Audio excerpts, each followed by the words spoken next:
Hey guys, welcome back to Alleviated Soul. So this is the part 2 of the chapter King Anga, Vena and Prthu Mahārāja Canto 4. Due to sinful life, King Vena had lost all intelligence and thus he could not appreciate the words of the sages. Vena's insulting words had greatly pained their hearts, and so the Brahmanas cried out with great anger, "Kill this most dreadful and sinful person. If he continues to live, then the whole world will be destroyed in a short time. This impudent and shameless rascal has dared to insult the Supreme Personality of Godhead, Lord Vishnu. Who else except the wicked Vena could do so?" Thereafter, simply by uttering the sound hum, the Brahmanas killed Vena, who was already as good as dead due to his having blasphemed the Supreme Lord. After the sages departed, Sunita was so aggrieved because of her son's death that she preserved Vena's body by a certain process of applying various substances to it while chanting the proper mantras. Then, sometime later on, as the sages sat together on the banks of the river Saraswati, after having bathed and performed their routine sacrifices, they began to talk about the disturbances within society that had created a fearful situation for the citizens. At this time, those sages could see a dust storm that had arisen due to the running of thieves and robbers who were engaged in plundering the subjects. By seeing this, they could understand just how much society had been thrown into chaos after the death of King Vena. The sages were powerful enough to subdue the disturbing elements just as they had killed the king, but they did not consider this to be the duty of Brahmanas. On the other hand, they knew that they could not neglect the poor citizens, for by doing so, their spiritual powers would diminish just as water that is kept in a cracked pot gradually leaks out. The sages appreciated the fact that the semen of those in whose dynasty King Anga had appeared was very powerful, and thus the children produced tended to be godly.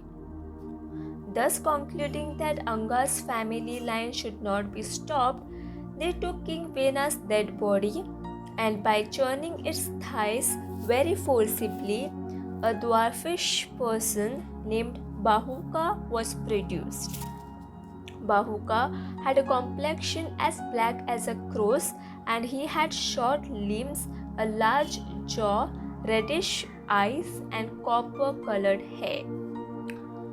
After his birth, Bahuka very submissively bowed to the sages and said, "My dear sirs, what shall I do?" The sages replied, "Please sit down, Nishida," and thus Bahuka received the name Nishada. And it was he who became the father of the Nishada race. Immediately after his birth, Nishada took charge of King Vena's sinful reactions.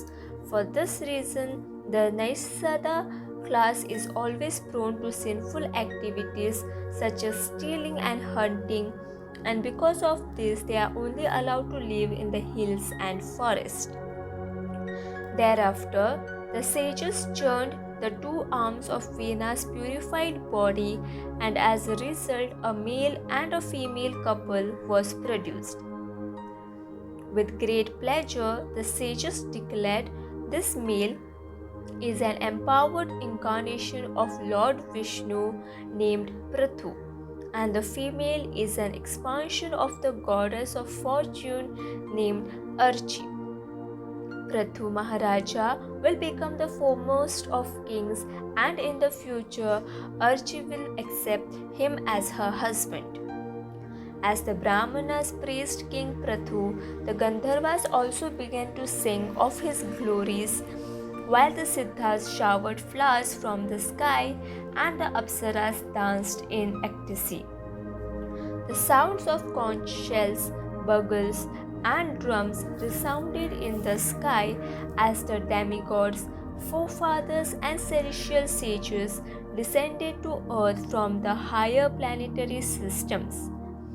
When Lord Brahma observed the lines of Lord Vishnu on Prathu's right palm and the marks of lotus flowers on the soles of his feet, he could understand him to be a partial representation of the Supreme Personality of Godhead.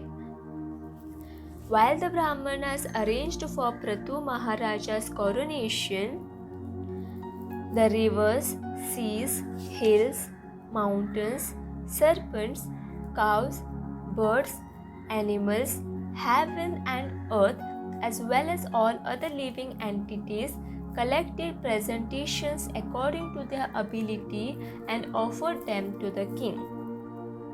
Kuvera gave Prthu Mahārāja a golden throne, and Varuna gave him a brilliant royal umbrella that constantly sprayed fine particles of water.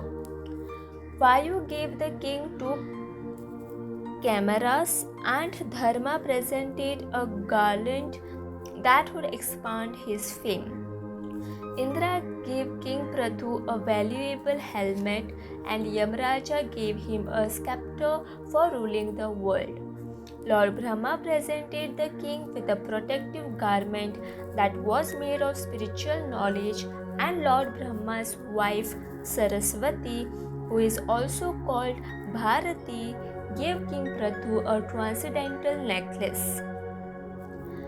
Lord Vishnu gave Prthu a Sudarshana Chakra that embodied partial powers of his original disc, and the wife of Lord Vishnu, the goddess of fortune, gave the king imperishable opulence. Lord Shiva presented him with a sword whose sheath was marked with 10 moons, and the wife of Lord Shiva, the goddess Durga, presented King Prthu with a shield marked with 100 moons. The moon god presented horses that had been produced from nectar, and Vishwakarma gave the king a very beautiful chariot. Agni gave King Prthu a bow that had been made from the horn of goats and cows, and Surya gave him arrows that were as brilliant as sunshine. The predominating deity of Bhurloka presented sleepers that were full of mystic powers, and other demigods gave the king the arts of music, song, and drama, as well as the power called Antardhana, whereby one can disappear at will. The ocean offered Prthu Mahārāja a conch shell, and the seas, rivers, and mountains gave him space to drive his chariot without impediment. When a Sutta, professional offerer of praises, a Magadha, professional storyteller, and a Vandi, professional offerer of prayers, began glorifying him, King Prthu smilingly interrupted them in a voice that was as grave as the rumbling of clouds.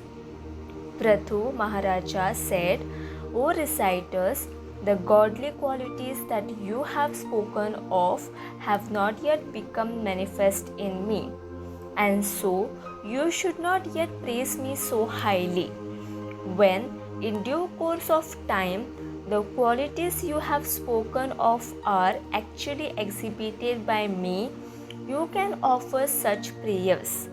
One should never attribute the qualities of the Supreme Personality of Godhead to ordinary human beings that do not really have them.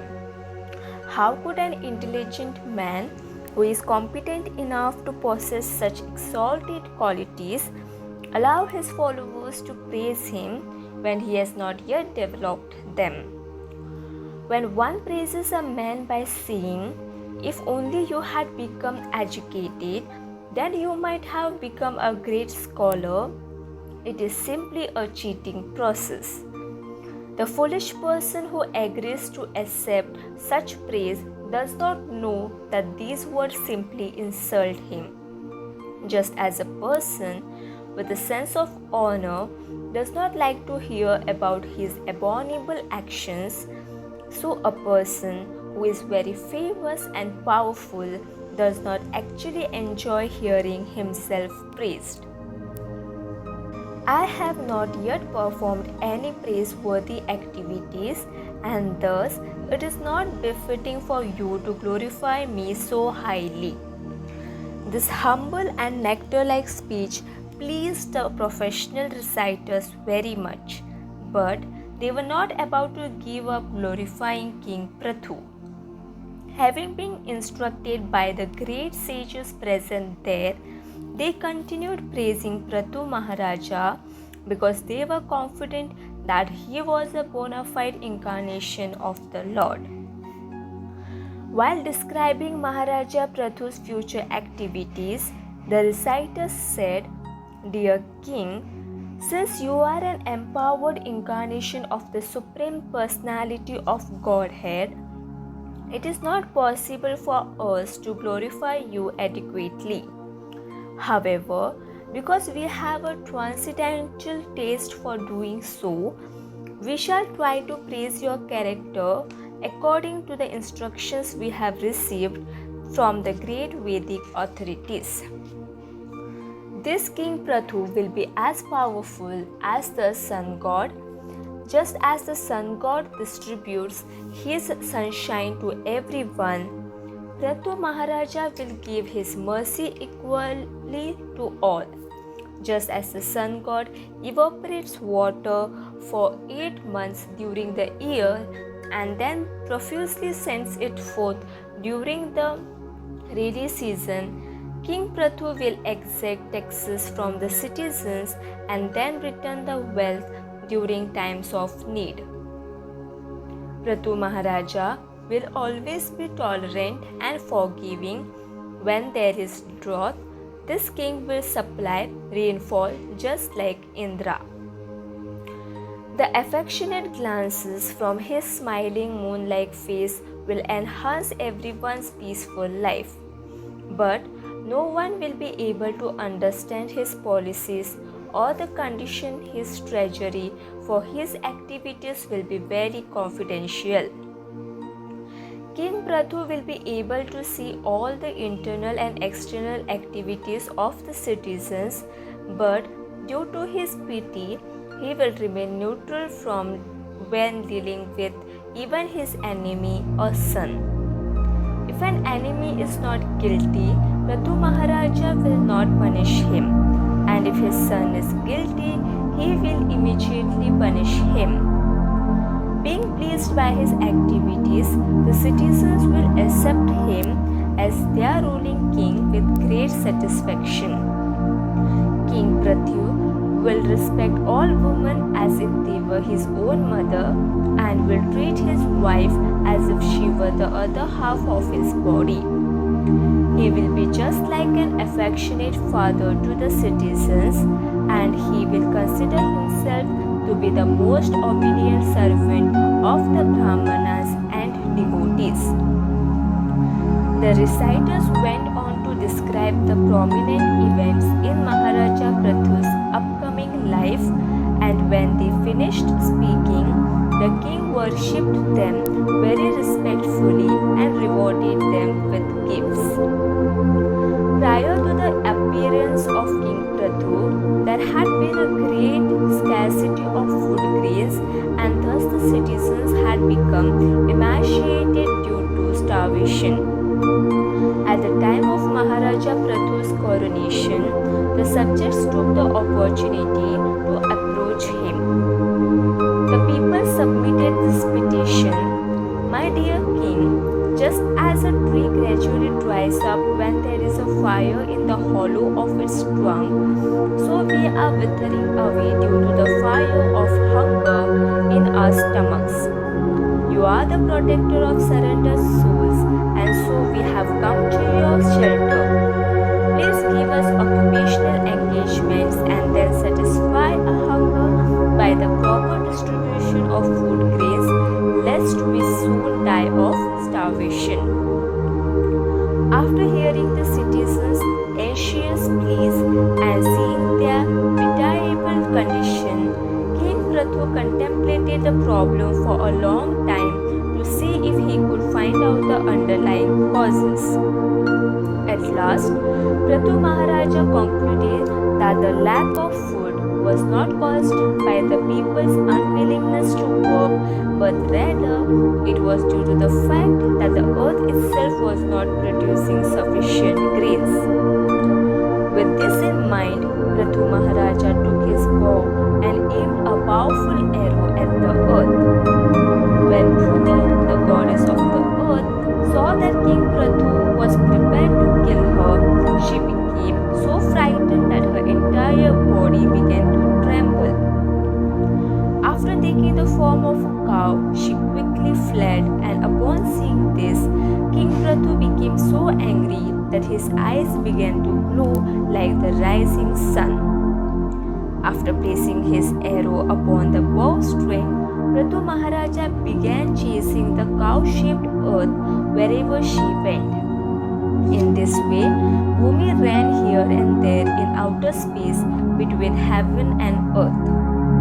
Finally, however, when she found that there was no hope of escape from the son of Vena, she helplessly desisted. With an aggrieved heart, Bhumi submitted to Prthu Mahārāja and begged, "O King, you are the shelter of the surrendered souls. Please be merciful and spare me, because I have not committed any sinful activities. I do not understand why you want to kill me. You are supposed to be the knower of religious principles. Why are you so envious of me that you are prepared to kill a helpless woman? Even if a woman commits some sinful act, she should not be punished by anyone. And so what to speak of you, who are so merciful to the poor and unfortunate? My dear king, I am just like a strong boat because all the living entities rest upon me. If you break me into pieces, then how will you be able to protect your citizens from drowning in the Garbhodaka ocean?" King Prthu replied, "My dear earth, you have disobeyed my orders. As one of the demigods, you have accepted your share of the sacrificial offerings, but in return, you have not produced sufficient food grains.